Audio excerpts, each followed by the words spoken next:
Press-ups are one of the most versatile bent arm skills that you can do. There are a ton of different ways that you can vary these, and then also you'll probably see online, there's kind of loads of different variations that people do. You might have seen maybe a Hindu push-up or a Stanley push-up before. You may see people kind of changing their hand positioning where they do diamond push-ups, narrow push-ups, wide push-ups, and then obviously you can change the incline of the push-up as well. I'm going to teach you today the kind of foundation of a press-up. So I'm just going to teach you a bog standard press-up. And I'm going to show you how to regress this and progress this using the kind of angle. So which angle that you're at and how this will then make it harder or easier. So if you imagine that this is your kind of sliding scale. So this way would be, imagine that my hand is my head.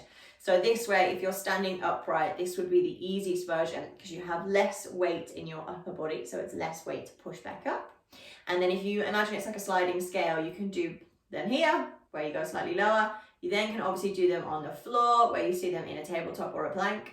And then when you start to get more advanced, you can then start changing it where your then legs go above kind of your head. This then increases the weight even further. And then obviously if you're here, you're doing handstand press-ups. So yeah, that's kind of how the scale goes. So number one, if you're here, if you're upright, this is a really good place to start just to get the technique and the form. And you will need a wall or a door to do this. So I'm going to demonstrate on the door here. So all you would do is, we're going to go for kind of a typical, a little bit like we do in yoga. We're going to do a narrow press-up. So we're going to have elbows in, hands kind of in line with the shoulders. So you're going to place the hands on your wall or your door, whatever is in front of you, in line with the shoulders. You're going to stand up nice and tall. And then all you're going to do is you're going to bend your arms, come towards the door, and then you're going to push them away.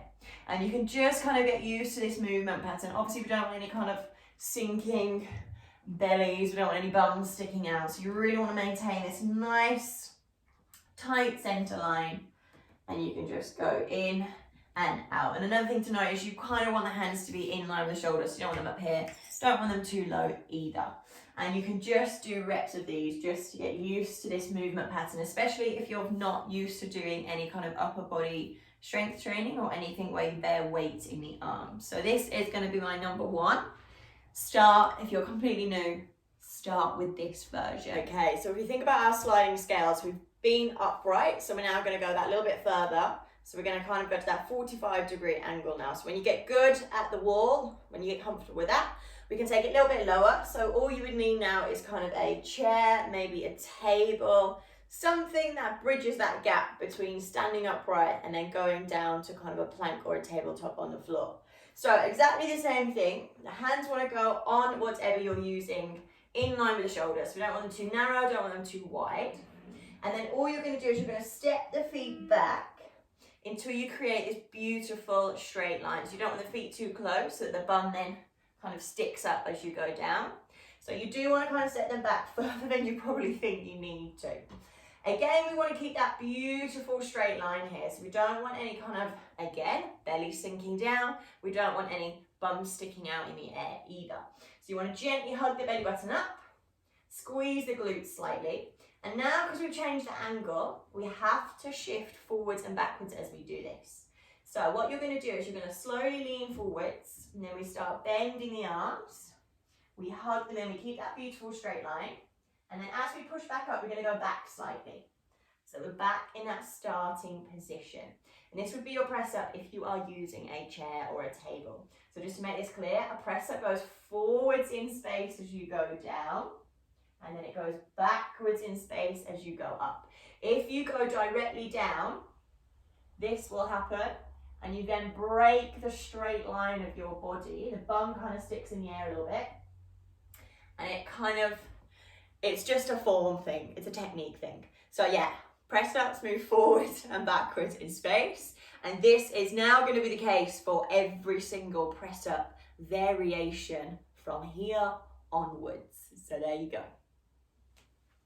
So obviously now we've gone standing, we've gone 45 degrees. So now we're going to come to the floor. So there are two ways to do this. If you want to kind of bridge the gap, so maybe you're doing the ones against the chair, you're thinking, yeah, they're super easy, they're super good, they're feeling comfortable, but you're not quite at the point yet where you can do them from a plank.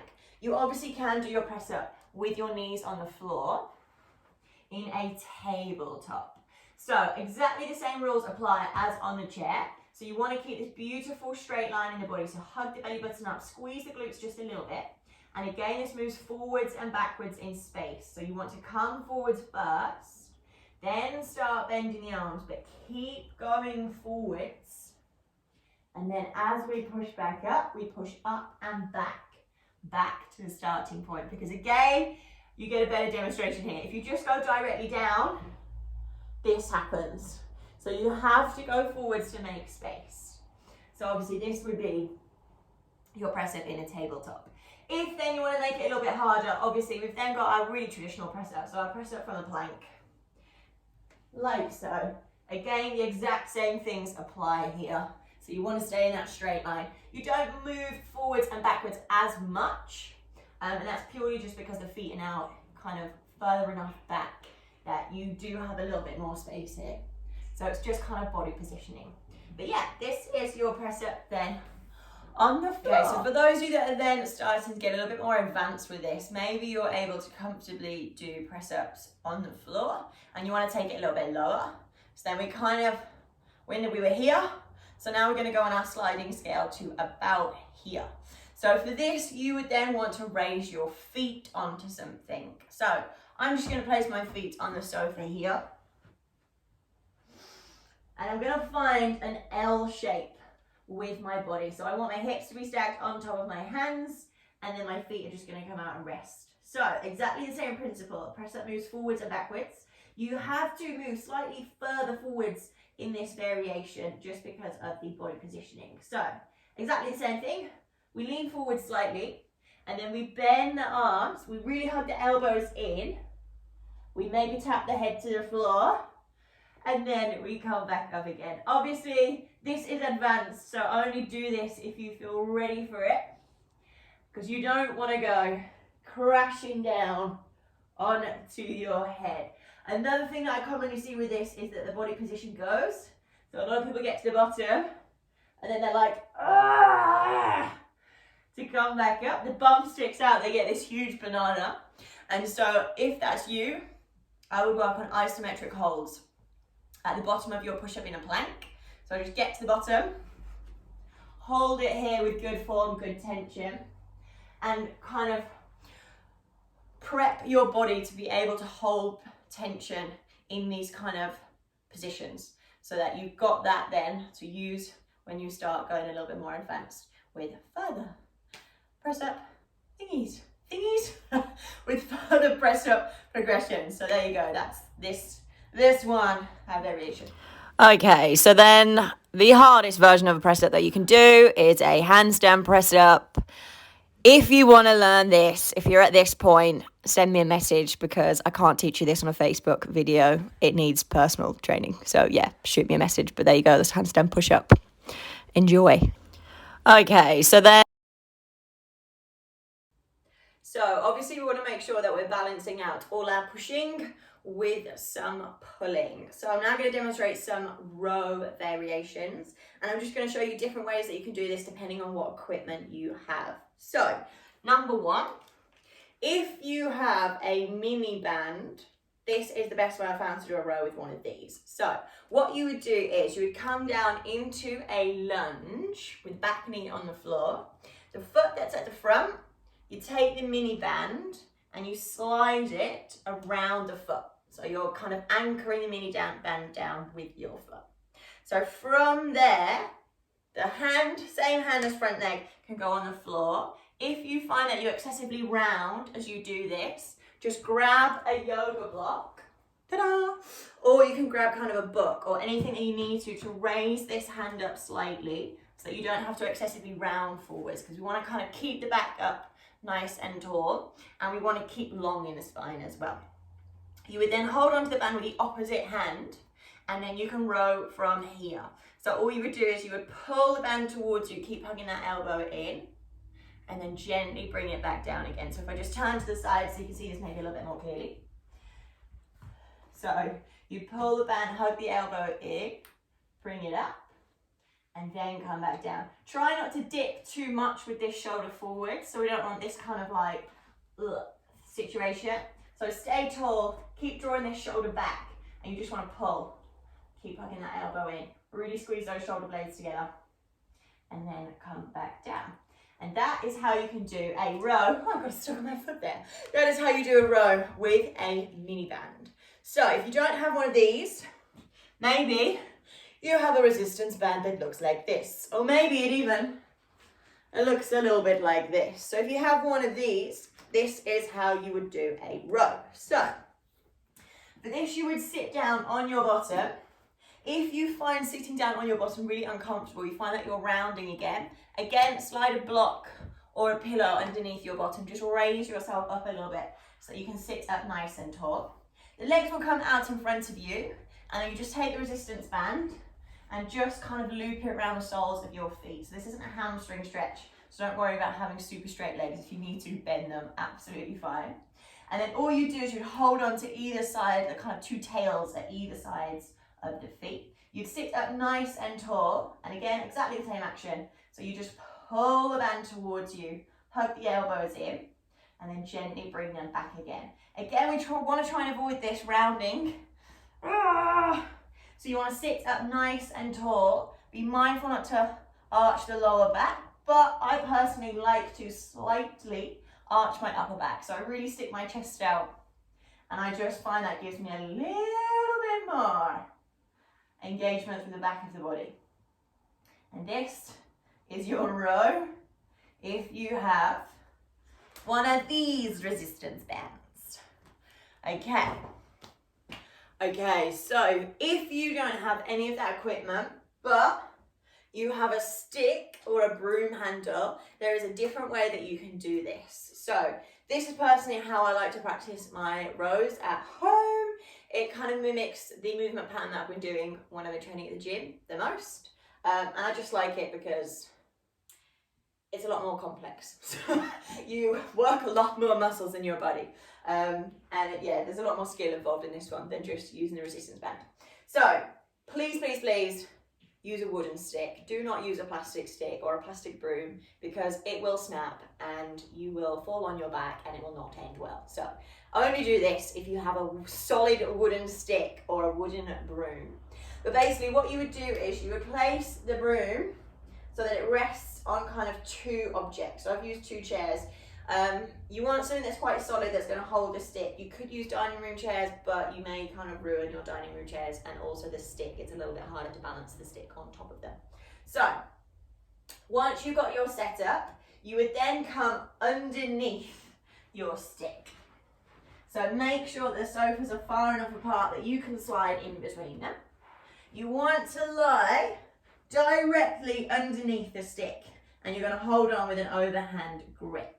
So from here, all you would then do is you're going to pull yourself towards the stick. So you're going to bend your arms, hug the elbows, and you're trying to get your chest towards the bar. And then we gently come back down again. If you notice my legs are bent right now, so my feet are flat on the floor, I'm bending my legs. That makes this slightly easier because I've got a little bit of weight in my feet. If I wanted to make it harder though, I could straighten my legs and just dig my heels into the floor. And I want to keep that nice straight line in my body. So I'm not trying to break at the hips here and kind of let the bum sink down. So you want to keep that beautiful straight line. Really try and aim to get your chest. Oh, I'm being blinded by the sun here. Really try and aim to get your chest to the stick. And this is what you can do if you have a stick at home. So if you don't have a stick or a resistance band, there is another way that you can do a body weight row, and it uses a table. So most people have a table in their household somewhere. I know that a lot of people actually don't, but most, I'm hoping like 75% of you have a table in your house somewhere.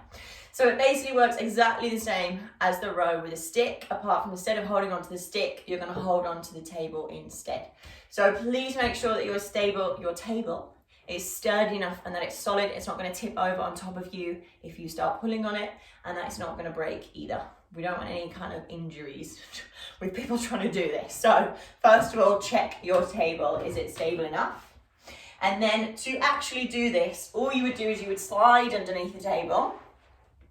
You'd hold onto the edge of the table. So this actually works your grip a lot. So if you're a climber and you want to get some grip work in there, this is a very good method to do this. And again, exactly the same thing. So you want to keep your body in a beautiful straight line. So I'm going to lift my hips up to start with. And then you're going to pull yourself up towards the table and then gently come back down again. Again, you want to keep those elbows in, chest up nice and high. So imagine that your chest is going to try and touch the table. So don't want any of this. And again, if you want to make it harder, exactly the same. I know you can't really see my legs, but exactly the same as a stick. Just take the legs out straight rather than bending them. And that is your row using a table. Okay, so for our straight arm push skill, we're going to do an LSIT. So this is like bang for your buck. It's a wicked core exercise as well as toasting your shoulders. So yeah, I'm going to kind of demonstrate a lot of different options for this because it is quite challenging, but you can scale it. So don't worry, there will be something that you can do in here. So what you will need for this is you will need 2 chairs or 2 sofas or anything they have to be the same height. Because you're going to balance in the middle of them. So what you want to do is you want to place your hands on the sofas or the chairs. You can have them flat on the chairs, or if you like to, you can curl the fingers over the edge. Just make sure that your knuckles are on the actual surface, and then the fingers just wrap around the edges. Absolutely fine, you can do that if you want to. So first of all, what you're going to do is, if you're completely new to this and you've done no bodyweight training before, just get used to gently bending the legs, but keep the feet on the floor and just get used to holding this position. And this might be enough for you. So for the LSIT, you want your shoulders to be down and away from your ears, and then you want the shoulders to be slightly protracted. So if you went to my yoga class a few weeks ago where we did upper body strength and mobility, obviously protraction is this. So you want to find that whilst drawing the shoulders down and away from the ears. So we don't want them to rise up here as we start to get tired. And you can just have the legs out in front of you. You've got maybe a little bit of weight in the feet, absolutely fine. But just kind of challenge yourself to see if you can just hold this engagement and this form for a little while. Then if you get comfortable with that and you're kind of able to do like 4 sets of 30 seconds, maybe then we start lifting one leg off. Maybe you hold it with just one foot on the floor. Maybe then you start to see if you can lift both legs off the floor. So you can do an LSIT with the legs tucked. Then maybe you see if that gets easy. See if you can straighten one leg. Maybe see if you can straighten the other. And this is the full LSIT. So think shoulders down and away from your ears. Shoulder blades are slightly protracted. And you just hold it here. So you can challenge yourself maybe to 10 seconds, 15 seconds, 20 seconds, 30 seconds, maybe even a minute. But yeah, just go gradually. Start from square one if you're completely new to this.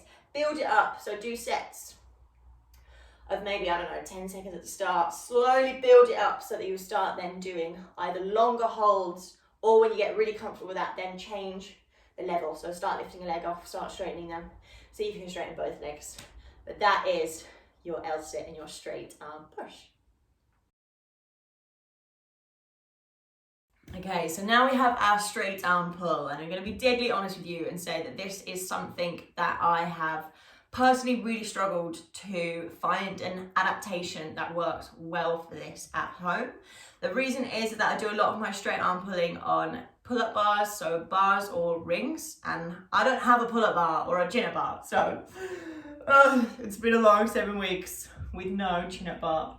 So if anyone has a spare chin-up bar at home and they don't use it, and you want to send it to me or give it me, I would love you forever. Yeah, so please, if anyone has one, please tell me you don't use it. But yeah, so I found this really difficult, but I have found kind of a few things that work if you don't have a pull-up bar to do this. So you will need a resistance band for this, and we're going to do something called a straight arm pull down. So I have looped my resistance band over the door handle here. Obviously the door handle is not very high, so to do the exercise you actually have to sit on the floor. So all you would do is, you would sit on the floor, you can have the legs out long, you can have them bent, whatever makes sense for you or what is comfortable. And then you would hold on to the resistance band as if you're going to go like horse riding. And then all you want to do is you want to sit up nice and tall. The arms stay completely straight. It's straight arm pulling strength, not bent arm pulling strength. So keep your arms straight.